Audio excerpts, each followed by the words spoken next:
নমস্কার, আমার রান্নাঘরের সকল দর্শক বন্ধুদের জানাই আন্তরিক অভিনন্দন ও শুভেচ্ছা। আপনাদের কাছে আমার একান্ত অনুরোধ, আপনারা আমার ভিডিওটা দেখুন। যদি আপনাদের ভালো লেগে থাকে তাহলে অবশ্যই একটা লাইক দেবেন, শেয়ার করে অপরকে দেখার সুযোগ করে দেবেন, আর পাশে থাকা বেল আইকনটি প্রেস করবেন। তাহলে আমার নতুন ভিডিও আপলোড করার সাথে সাথে তার নোটিফিকেশন আপনারা পেয়ে যাবেন। আর নিত্য নতুন রেসিপির আপডেট পাওয়ার জন্য অবশ্যই আমার চ্যানেলকে সাবস্ক্রাইব করবেন প্লিজ। চলুন তবে রান্নায় ফিরে আসি। আজ আমি আপনাদের কাছে ম্যাকারনি পাস্তা বানিয়ে দেখাবো ইন্ডিয়ান স্টাইলে। তার জন্য আমি নিয়েছি 1 বাটি বিনস কুচি, 1 বাটি গাজর কুচি, 1 বাটি ক্যাপসিকাম কুচি, 1 বাটি ধনেপাতা কুচি, একটা বড় সাইজের টমেটো কুচি, 2টো বড় সাইজের পেঁয়াজ কুচি। এছাড়া নিয়েছি এখানে চিজ। এখানে আমি ম্যাকারনি পাস্তা নিয়েছি 1 বাটি। এখানে বাটার নিয়েছি। এছাড়া নিয়েছি গরম মশলা। এখান থেকে আমি প্রয়োজন মতো গরম মশলা পাউডার নেব। এছাড়া নিয়েছি 1 টেবিল চামচ কাশ্মীরি মির্চি গুঁড়ো, 1 টেবিল চামচ জিরে গুঁড়ো, আর এখানে 1 টেবিল চামচ আদা বাটা, 1 টেবিল চামচ রসুন বাটা।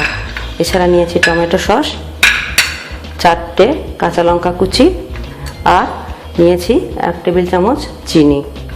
এছাড়া নুন আর রিফাইন অয়েল। এছাড়া নিয়েছি কারি পাতা।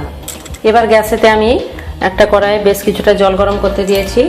জলটা গরম হয়ে গেছে।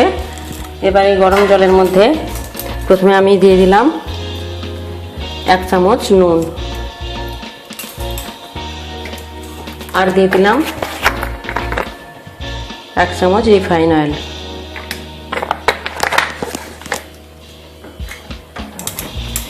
এরপর আমি পাস্তাটা দিয়ে দিলাম।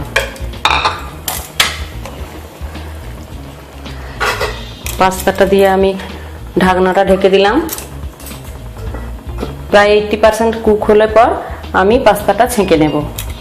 এবার আমি ফিরে এলাম। দেখুন পাস্তাটা কিন্তু 80% কুক হয়ে গেছে। এবার আমি পাস্তাটা ছেঁকে নেব। এবার আমি একটা ডেস্কির উপর একটা ছাঁকনি রেখে পাস্তাটা ছেঁকে নিলাম। সবজি কিন্তু দেখুন ফ্রাই হয়েই গেছে। এবার আমি দিয়ে দিলাম আদা বাটা,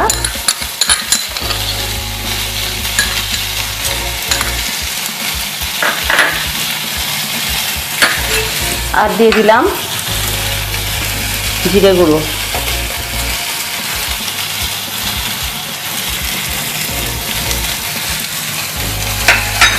এছাড়া দিয়ে দিলাম কাশ্মীরি মির্চি গুঁড়ো। এটা কিন্তু ঝাল হয় না, শুধু কালারের জন্য দেয়া। আশা করি বাচ্চাদের ঝাল লাগবে না। এবার আপনারা চাইলে কাঁচা লঙ্কা কুচি আপনাদের স্বাদ অনুযায়ী দেবেন, যে যেমন ঝাল খাবে। আর আপনারা চাইলে কিন্তু ডিমের ভুজিয়া এইভাবে ভেজে কিন্তু অ্যাড করে দিতে পারেন। আমি আজকে ডিম দিচ্ছি না। এবার আমি পাস্তাটা দিয়ে দিলাম।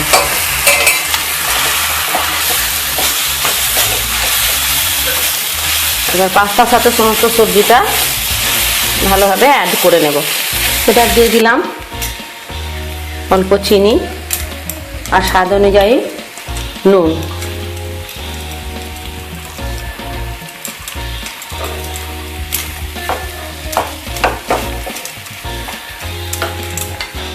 দিয়ে দিলাম টমেটো সস।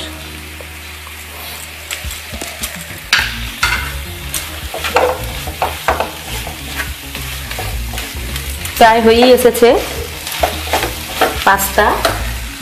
দিয়ে দিলাম খুব সামান্য ধনেপাতা কুচি।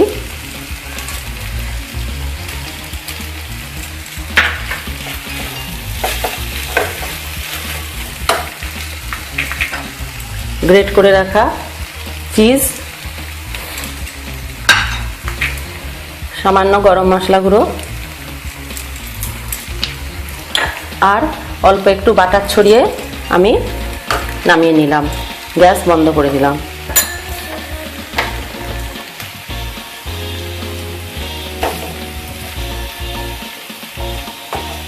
এবার আমি গরম গরম সার্ভ করলাম।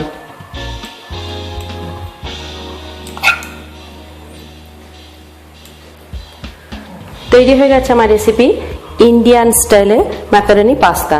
খুব সহজেই কিন্তু আপনারা দেখলেন এই রেসিপি বানিয়ে ফেলা যায়, আর বাচ্চাদের টিফিনে অবশ্যই আপনারা এটা বানিয়ে দেবেন। আপনাদের যদি এই রেসিপিটা ভালো লেগে থাকে তাহলে অবশ্যই আপনারা বাড়িতে বানাবেন। কেমন হলো লাইক বা কমেন্টের মাধ্যমে আমাকে জানাবেন, শেয়ার করে অপরকে দেখার সুযোগ করে দেবেন। আর এরকমই অন্যান্য রেসিপি পাওয়ার জন্য আমার চ্যানেলকে কিন্তু অবশ্যই সাবস্ক্রাইব করবেন প্লিজ। আমি আসছি পরে আরও অনেক অন্যান্য রেসিপি নিয়ে। ধন্যবাদ, ভালো থাকুন, সুস্থ থাকুন, নমস্কার।